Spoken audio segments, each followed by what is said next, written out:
స్వామి దేవస్థానం అండి. మేమైతే మా ఊరు ఏలూరు దగ్గర ఉన్న కల్పూరు నుంచి మార్నింగ్ 8కి స్టార్ట్ అయ్యాం ఫ్రెండ్స్. మనం ఇక్కడ చేరుకోవాలంటే విజయవాడ నుంచి నెంబర్ ఆఫ్ బస్సెస్ ఉన్నాయి. ట్రైన్స్ కూడా విజయవాడ మీదుగా చెన్నై, తిరుపతి వెళ్లే ట్రైన్స్ పొన్నూరు మీద నుంచి వెళ్తాయి.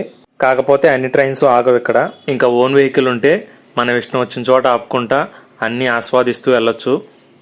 ఇక్కడ ప్రెజెంట్ అయితే రోడ్ ఎక్స్టెన్షన్ జరుగుతున్నట్టుంది. అటు సైడ్ ఇటు సైడ్ ఉన్న ఇల్లు మొత్తం కొట్టేశారు. పొన్నూరులో ఈ గుడి మనకి బస్ స్టాప్ దగ్గరలోనే మెయిన్ రోడ్ మీదే ఉండిద్ది. మేమైతే ఓన్ వెహికల్లో వచ్చాం కాబట్టి ఈ గుడి చూసుకున్న తర్వాత మనకి ఇక్కడ దగ్గరలో బాపట్ల నుంచి 10 కిలోమీటర్ల దూరంలో ఉన్న సూర్యలంక బీచ్ కూడా చూసుకోవడానికి వెళ్తాము. ఈ వీడియో కంటిన్యూషన్ అది మనకి నెక్స్ట్ వీడియోలో వచ్చింది.